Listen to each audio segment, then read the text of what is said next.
Matthew Roberts is a U.S. Naval intelligence officer who had an experience with a being after viewing the Gimbal film. Now, he wasn't the pilot, he wasn't the original radar operator, nothing like that. He essentially was just one of the first people to view this Gimbal film and then started experiencing this hitchhiker effect, which Simivan and Nolan both just referred to.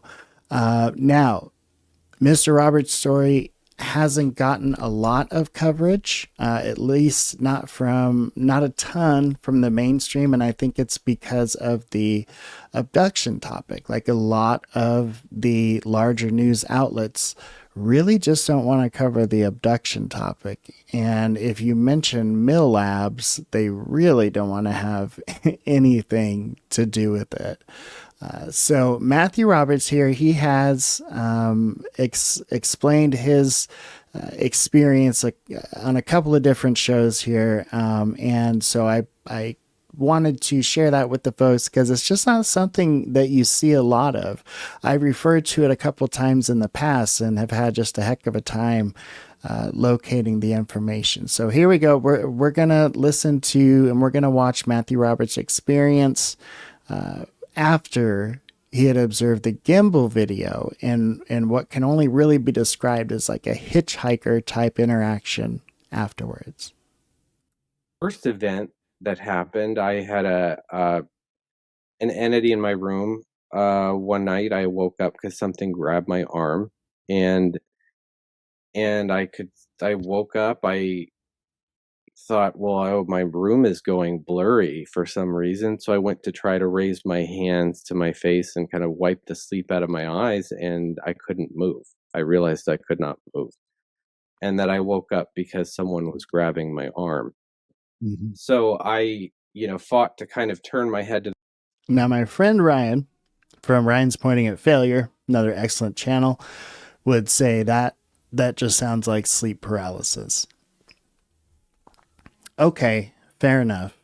But my problem with that is every time one of these cases comes up, it's sleep paralysis. And I have a hard time believing that every single case that's what it is. And I think Ryan would at least agree with that they're just based on the sheer volume alone. There's probably a few of these that sleep paralysis isn't the explanation. There's something else going on.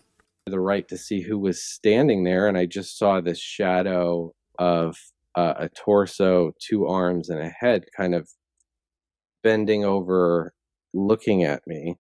And as I'm looking at this, the behind this shadow figure, there was this golden light just started to light up my room, and then it became very bright golden light, and the light concentrated into rays of light coming out of its head.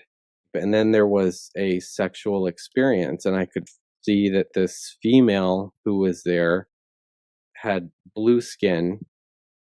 My hands were on her thighs and I could feel her skin, and it was not like normal human skin. It was much thicker than human skin would be. And then I woke up the next morning and I felt like I wanted to throw up, totally, completely violated. But you know what kind of pulled me back from that feeling of violation was the fact that there was this whole light show associated with it. And I started to think to myself, well, that looks like religious art that I've seen from all over the world. And so, that kind of pulled me back and kept me from jumping to conclusions throughout the experience, which I think is something that people have a problem with, right?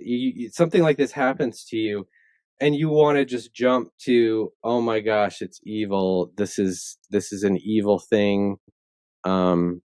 This can't be happening. I need to be afraid of this. So on and so forth. I came across this book in a very terrifying and paranormal way, and it was a book called The Kabbalion. Okay, so the Kabbalion, published in 1908 under the pseudonym Three Initiates. The Kabbalion presents itself as a compact manual of Hermetic philosophy, a modern distillation of teachings attributed loosely to the mythical Egyptian sage Hermes Trismegistus. Most scholars now link its authorship to Chicago based occult writer William Walker Atkinson, possibly with collaborators. Collaborators, I'd imagine, comes from the fact that it's called the initiates, plural, and not singular, the initiate. I find it interesting that Matthew says here that he came across this book in this super scary, freaky way, yet somehow a book called The Kabbalion made him feel a little bit better about his situation. And then he continues to go deeper into what he's experiencing instead of backing away and asking for some help and some guidance. That to me I find very, very interesting. Let's let him finish up here. And when I first read it one night, or read the synopsis of the book online, I thought, oh, I'm not reading that, and so I guess I'm going to be reading this book, because there's certainly more there than I realize. Let's learn. I'm ready for more. He reads a synopsis. He's like, "There's no way I'm reading this book." He comes across this book in this super creepy way he won't even talk about, so he's got to read it. I don't know. Maybe I'm crazy. Which nothing could have been farther from the truth, because the next thing that happened was that sexual experience in my room. Because here I was trying to understand something and I thought I was learning, and then I felt like I was just, and what is that? And so it really just kind of threw me into this downward spiral of just the deepest depression I have ever been in my life. I was having constant nightmares. I would wake up to the sound of a woman in my house screaming.